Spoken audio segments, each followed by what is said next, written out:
Yo, yo, yo, yo, yo, what's going on, everybody? Welcome back to another episode of the Raw Daddy Hour, brought to you by yours truly, Raw Daddy the Black Hippie.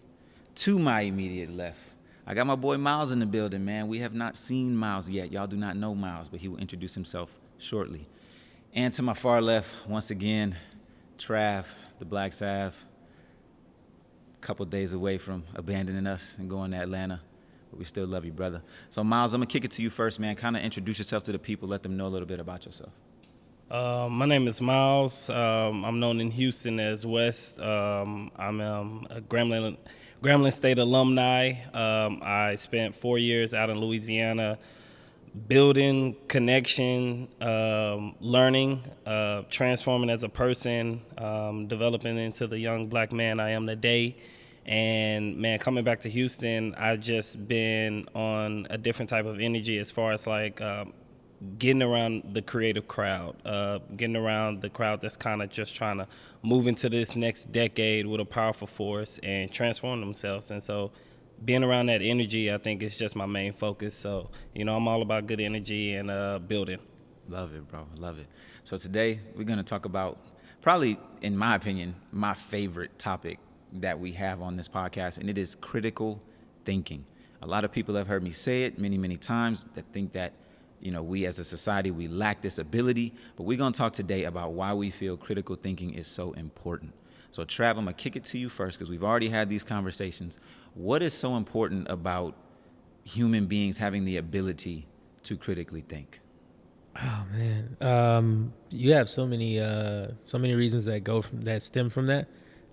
Because just like we discussed in a few times, and actually I think it was in the cancel culture where Shad was saying as well that a lot of people like to react. Instead of fully assessing a situation or absolutely, thinking on the whole situation or needing more context to whatever it may be. Because nowadays you get half the story, maybe in like 3 seconds of the story, and then all of a sudden people are just like, we're done with so-and-so, cancel it, whatever, get rid of it, and things like that. If people were a lot more conscious of critical thinking, we wouldn't have a lot of misunderstandings, or you have those situations where it's, oh, well, sorry, we didn't see the whole video, but, we just only saw like 5 seconds and we thought that you were a racist, so, sorry. It's terrible. Myles, how you feel about it? Honestly, I feel like people are afraid. I feel like people are afraid to test their minds to kind of expand.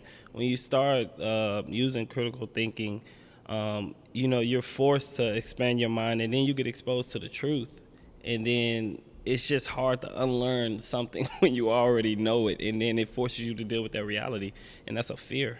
That's a real fear that I think. I don't want to use right now as an example, but right now it's forcing people to look outside and like, man, what is going on? And they got to deal with that reality and make that decision. We're so used to kind of just like, nah, I don't feel like watching that today. That, turn it off and let me go about my day. And, people are avoiding those conversations. They're avoiding those thoughts, that's kind of going to push them to that point to make that decision. These are facts. For me, I agree with the fact that it is definitely a fear for a lot of people because ignorance is truly bliss. Not knowing something and kind of staying in your bubble and being able to not engage. Like you said, just cut it off when you want to cut it off. And right now in today's society, it is a great example of why people need this ability, because what it does is it helps us to be able to be wrong, understand why we're wrong, and then grow from being wrong. You know what I mean? It's okay to say something or to have a thought or to have an opinion that isn't necessarily correct, but then gaining that information later and correcting yourself. Right now, a lot of people are so upset because they have been learning that a lot of the stuff that they've been taught or that they've been doing or that they've been pushing onto people is in fact wrong. They didn't think it all the way through. And now being able to take that criticism, being able to take that, just people coming at you like, hey, this might not have been the right way, that you were doing things, and we want to help you correct it, but you're so defensive because you didn't even think about your stance all the way through before you took it in the first place. So for me, this is one of those things where it's like if we could teach it young, if we can get this in the children's mind young to actually come into something with an informed opinion, like you said, do your research. Don't just watch 5 seconds of a clip and then think you just the master of the subject, right? You have to be able to do these things, right? You have to be able to take something, some information, break it down, and then you can come at it however you want to come at it. Like, there's no right or wrong answer to how you feel about a situation as long as you're informed. You know what I mean? So, Myles, I'm going to kick it here. How do you feel that we can implement this for children to be able to get this early? Because it's kind of difficult for people to get it as an adult. How can we kind of, push this on the youth? Or Man, that's. Ooh. And I have a child, and I'm right now trying to figure out ways to teach her. I would say, just from my personal opinion, I would say do massive research first to kind of figure out what's the best way that we can connect to them on this level. Because the goal is to, like you said, get it to them while they're young so they can start processing this stuff early, and then reps and reps and reps by the time they're 20. They didn't have almost 10, 15 years of this, of doing it properly, being in situations and able to think their way out of it or use the right perspective. But as far as how to get it in their heads, man, I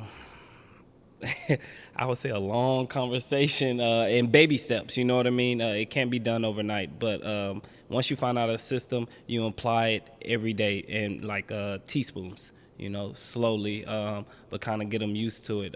But like I said, I am a father, and the way I look at it when it comes to raising my daughter is she's only 2, but I'm already thinking ahead of how will I teach her how to have her own perspective, but understand the world out there may view her different.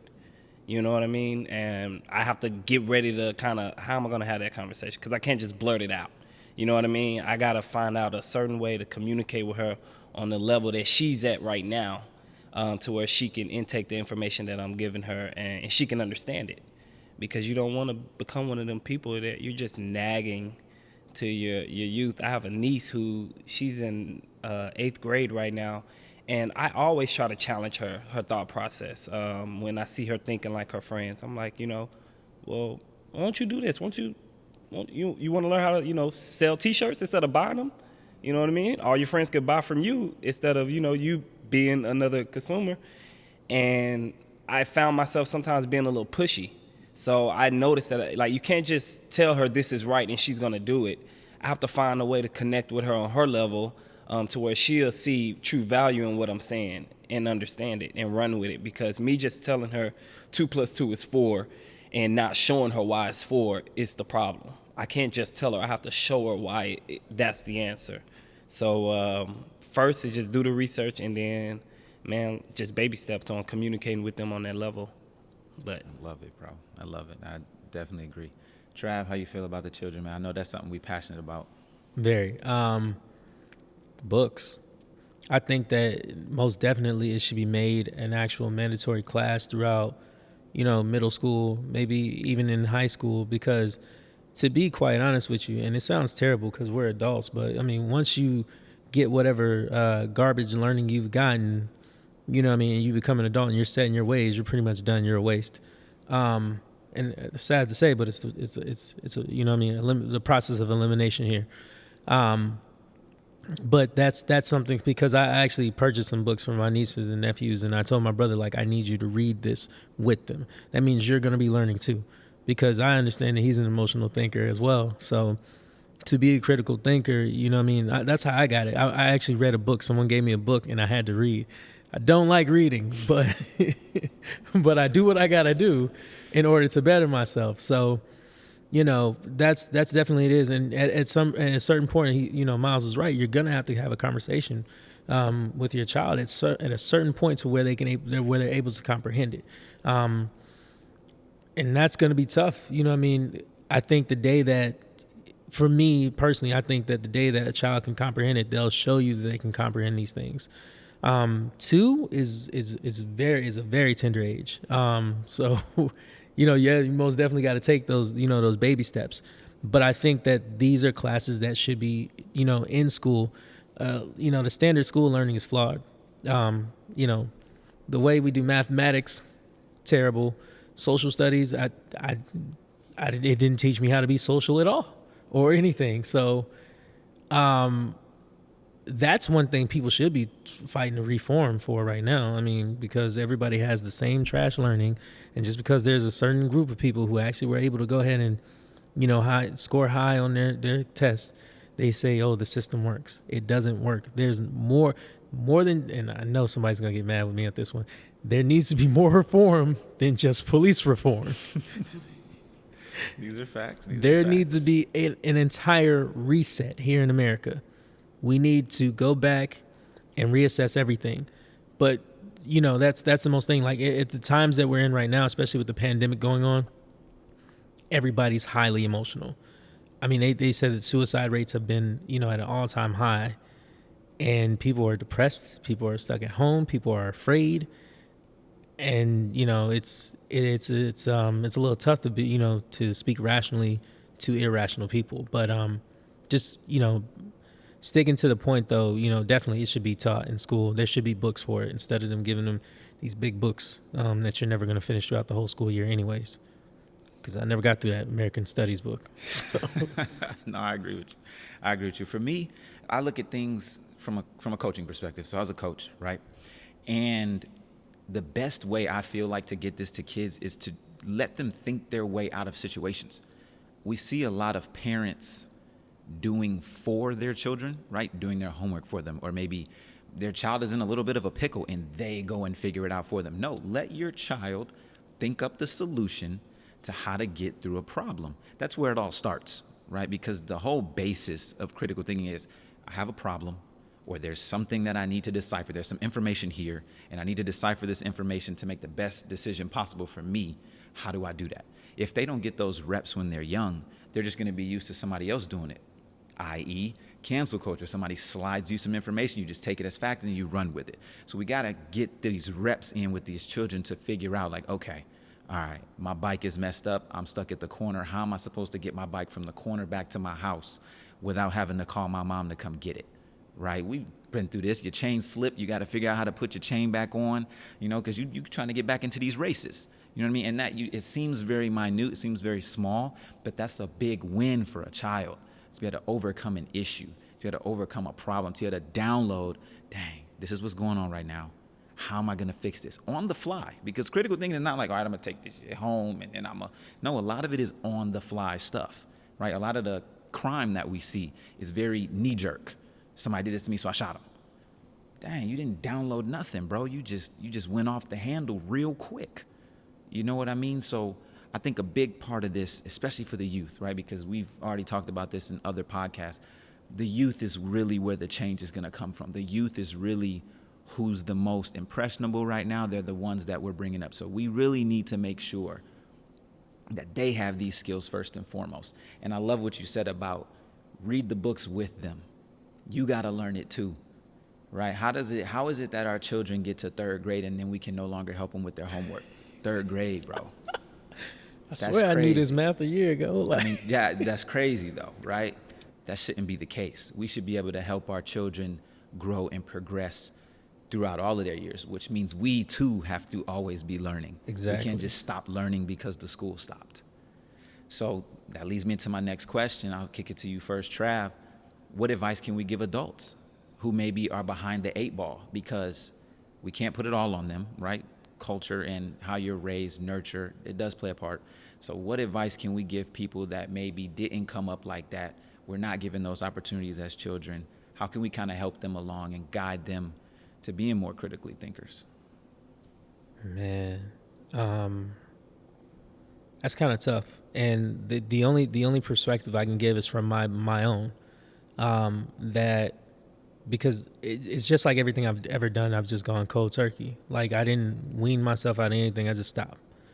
And then I just get to, go into the process of things. Like, I noticed how much of being an emotional thinker or all my reactions, got me into jams, like that I did not want to be in. It made me look like a person I didn't want to look like. And so it's my homie Kel actually who gave me the critical thinking book, because he was like, there's a difference between a reaction and a response. A reaction's quick, it's fast. Somebody says, hey, You would look so much better if I what? You calling me ugly? You know, like that type of thing. And then you gotta, had to let them finish, allow it to process, and then like all of a sudden, then to my family, it was like everybody started looking at me different. Now, well, because of them, the way they are, they're not really critical thinkers. So a lot of the whole "you're arrogant" thing, and whenever they used to say things about me, I'd be like, okay, I'll check on that. I'll be sure. Instead of giving like a reaction and getting mad back at them because, what I mean, it's like they're pushing negative energy at me, and I'm supposed to push it back, and I'm just like, no, I'm good. That was a great joke, and I'm gonna go home now. Like that's my best response most of the time. But I think that people just need to, if you truly want to progress, sometimes you cannot just you can't tiptoe in. It makes it too easy to fall off that ladder or that balance beam that you're trying to walk on. You got to go hard, because if you really want it, you can have it. It's obtainable. You're gonna have to stop hanging around a certain amount of people. You may have to change your diet. You're gonna have to do things that you don't want to do. It's tough. They're gonna look at you as an outcast. You may not have the same friends anymore. You may feel sad about that, but it's all for the greater good. So you're gonna read. You know what I mean? And then for parents who, for those who didn't have that, and then you have children coming up, you have to understand it's no longer about you. It's not about you anymore. Every opportunity you had to be like, well, me, I want to go to the club, I want to drink tonight, it's a done deal. Sounds terrible. Somebody's probably going to have a heart attack right now listening to this, but it's about your children. Now you have to do your part to bring up someone into this world, because if you fail them, then the cycle continues.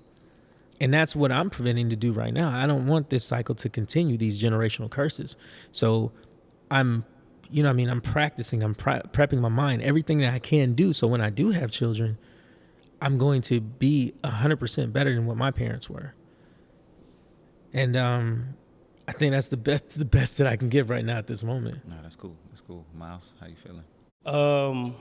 I feel like it's an investment in yourself for adults to. I'll put it like this: for adults who lack critical thinking, and I know a few.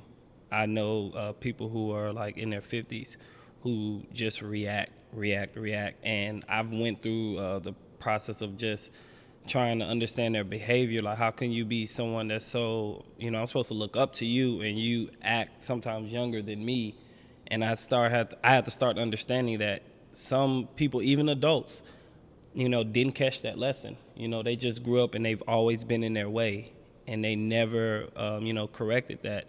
And I'm like, well, you can't kind of change somebody who's been like that way all their life. To invest and work on a child is much easier than to try to change an adult, even though the adult can take the information and understand it. They've always been that person for years. They've always been in their own way. How do you communicate with them to try to get them to see that, maybe you should change your thinking process of how you intake information. Maybe you should change something. How do you tell them that? And I think at the end of the day, it's not so much of what you tell them, but it's what they want out of themselves. Of, do they want a difference?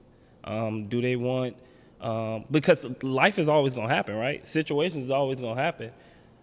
How you respond to them is going to make the difference. You know what I mean? So do you want better for yourself? And me personally, it's funny that we talking about this. I was sitting here while you was talking, I was sitting there thinking to myself, even like a few years ago, I had to start checking myself about, like, when stuff will happen to me, I'm like, look at how you respond. Look at how you think. Look at the mindset. You just jumped in because something didn't go your way. And what are you about to do? You're about to do something that you always do when you feel negative, whether that's let's go drink, or, let's go get your boys together and go smoke, not realizing that this is just like a constant thing that you do every time, and you would not break it. But until you want something different, until you want change, I want a little bit better for myself, and I knew I wanted better. So I'm like, what am I doing wrong? So I started looking at myself, and I'm like, you don't even think certain things out, man. You just, something happen, you react, and then it's like a constant cycle every week, every month, every year. And then I had to think, and I was like, there has to be a difference, even for somebody my age. Even though I'm 27 years old, I can still make an investment in myself and change, and come out the other side with a stronger perspective. But you're very right. I think the way you react and the way you respond are very, very important, and they're very. I think they're things that people easily look over. It's so easy to look past this conversation that we're having and try to go blame it on something else. So my advice to any adult, even someone that's older than me, is understanding first it's going to start with you. It's not going to be someone that's going to say something to you and it's going to make you think. It's going to be you. You're going to get down to the bottom of it and realize, bro, it's the way I view things. It's my perspective. Like, why do I view it like that? Why am I reacting? Why am I that mad at that person? You know what I mean? And like, why do I keep thinking and doing the same stuff? Like, at the end of the day, it's gonna come back down to you. So I'm just letting you know now, just to skip the long run, invest in yourself, take the time, read a book if that's gonna be your window, listen to a podcast if that's going to be your window. But you have a window and opportunity to send you right in there in your face, because you know when you're doing bad and you know when you're not in your right mind, or when something is just off. You know, we're energy. We know when we can sense negative energy. So I just still think it's investment in yourself. I think all adults need to take accountability and understand that they need to invest in themselves. Why?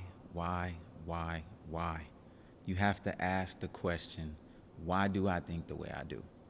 When something happens to you, right? Or it doesn't even have to be something major. You go to the grocery store and maybe the lady's not ringing your stuff up as fast as you thought. Take a step back when you get in the car and think about why that affected you the way it did. Why in that moment were you upset over something so minuscule? You have to start to question yourself. That was my first step into really like becoming more conscious of who I am and what my presence is on this earth. I really started to question all of my viewpoints. Why do I feel this way about religion, marriage, relationships, friendships, clothing, whatever the case may be? I always start to think about, why is it that this affects me in the way that it does? Is it something I'm doing?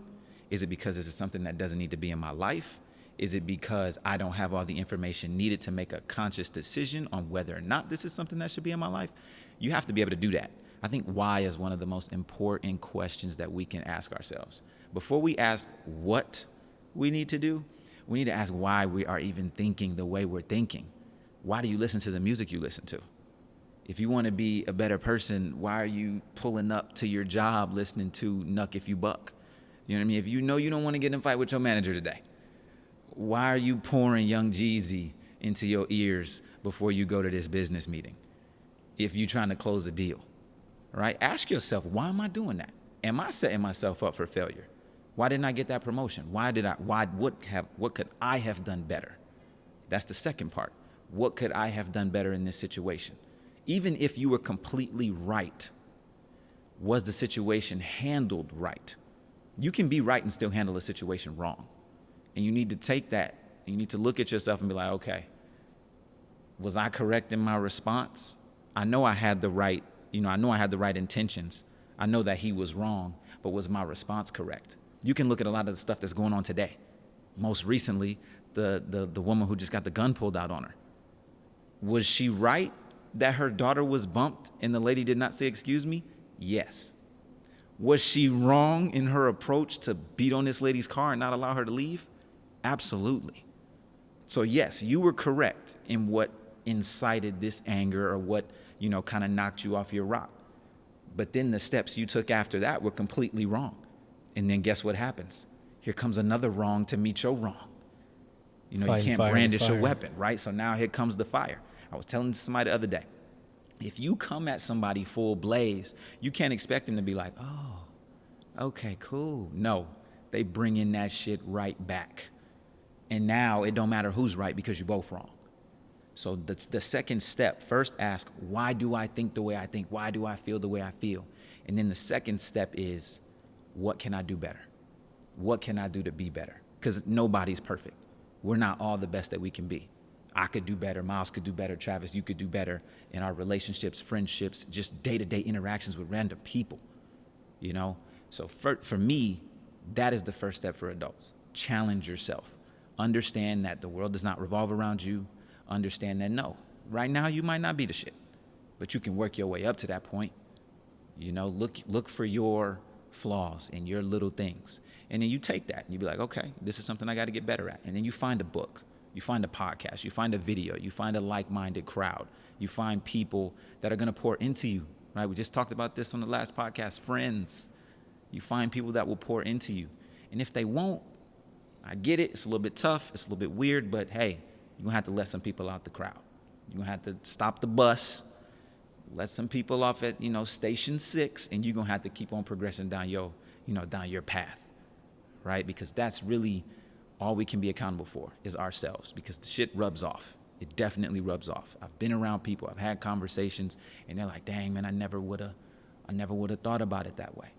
I never put myself into that perspective to even understand why this person said what they said or why they feel how they feel, because we're not all brought up the same. Everybody wasn't, some person has a silver spoon, some person had to get it out the mud, this person projects, this person grew up in a big house. All perspectives are different. So we have to be able to understand that in people. We have to be able to understand that in ourselves. And then, like I said, ask the questions, why do I feel this way? And what can I do to be better? What can I do to make sure that the footprint that I leave is positive? We're going to end it off like this. I just want maybe one time in your life when you had to step back and check yourself and really look inward and say, like, okay, I was wrong. And what did you do to fix it? Myles, I'll go to you first. I would say just I guess the time I kind of just started being more aware about my perspective. I was a time I guess right before my daughter was about to be born. My mind's everywhere, just trying to. You want to have everything ready. You want to kind of go into a blitz mode, and you got the motivation there and stuff like that. And so I was just doing a lot of things business-wise. I was everywhere. I don't want to get too deep, but just to kind of give you the answer your question, I had to check myself when I looked in the mirror one day, and I just felt more of like a machine. I didn't feel human, I just felt like I was just fueling my body. I wasn't working out. I was just always go, go, go. Where's the next opportunity? Where's the next opportunity? I need to take care of this. I wasn't really living in the now, kinda. I was never in the day.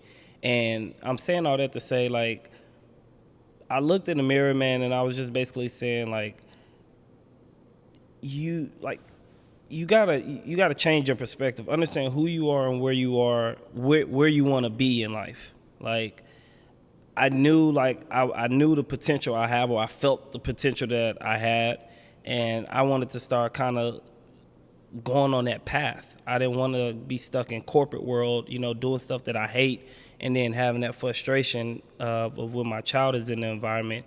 I'm frustrated because I'm in a frustrated environment, and now when I'm around her, I'm frustrated, and she sees that, and that rubs off. So my whole thing was just making sure I was in the right environment mentally. So what I changed was I just kind of just started focusing on things that felt right inside, I guess you want to say. I invest a lot of times now in movies. I love watching movies, and now I'm trying to get more connected behind the camera.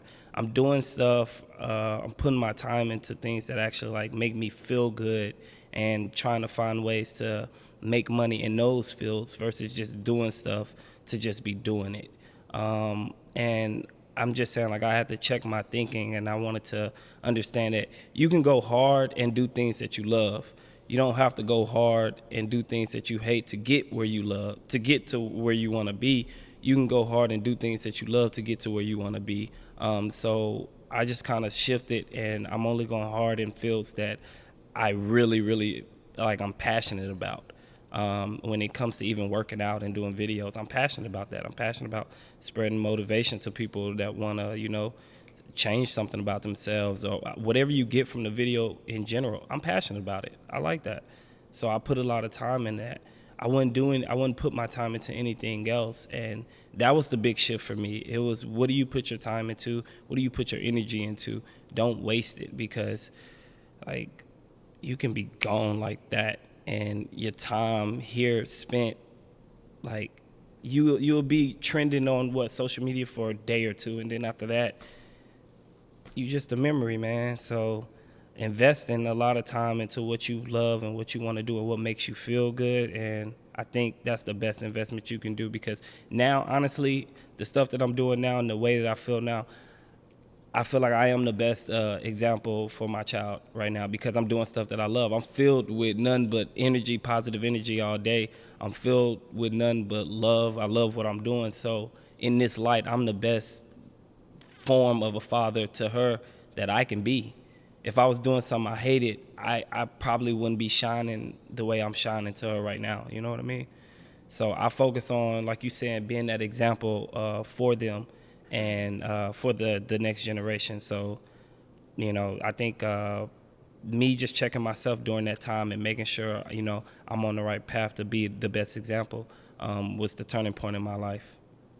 I love it. Trav, what was your turning point, brother? Time where I was wrong, and how did I go about it? I have a lot of stories. I am not the best critical thinker. I am an emotional person, and I'm not perfect. But the one time that I will say where I was wrong, and actually you were there. That time me and John were about to fight. So for those of you who don't know, John was, he's one of our, our brothers that we hung out with, and we did a lot of photography. And John had an Nikon, and John was asking always these questions, and I'd be like, John, I would tell him, like, at first, like, hey, you should go with Canon. He gets Nikon. I'd be like, why'd you go with Nikon? And I think we were having a conversation one day where he's just like, yeah, my work better than yours. And I'm just like, nigga, what? Like, no, like, what are you talking about, bro? Like, so he's like, nah, my work better than yours. I guarantee it, blah, blah, blah. So then we just start going back and forth. So I start getting heated. Like, I'm just like, we're going back and forth. Like, it's a screaming match. And Brent's just sitting in the car calm. So John's just like, all right, man. All right, I'm going to bust your ass and this and that. And I'm just like, but you walking backwards, like everything and this and that. So after John had left, and I'm just like, yo, like, I'm thinking to myself, like, what the hell just happened? So I look at Brent, and I'm just like, was I wrong?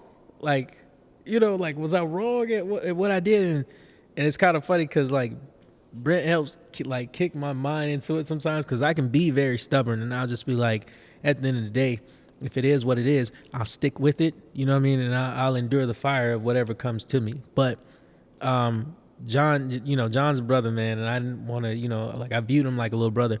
So I definitely had to do some thinking on where I was wrong and how I hurt him. And so I definitely approached John the next day, and I told him, like, hey, listen, it's not that I don't respect you. It's not that I'm trying to sun you or anything like that. I just got over, like, I allowed my emotions to, take control, and I reacted instead of responding. I could have just laughed it off. I could have just been like, cool, just keep on doing your thing. But at that time and at that moment, I allowed my emotions to get the best of me, and we damn near came to blows. So, and it's kind of funny, like, like, usually when I have a situation, I'd like to double tap, because I always want to get someone else's perspective who I know is much more of a critical thinker than I am, because there are times where I get mad. Nowadays, like, when I do get mad, I'm just like, okay, let me think on it, because I'd be like, damn, and I'm just like, I can't get it. Like, if I can't, like, really process or get past my anger, I'd be like, yo, I'll call, like, Brent, my homie Kel, or somebody else, and I'd just be like, yo, I need to double check this.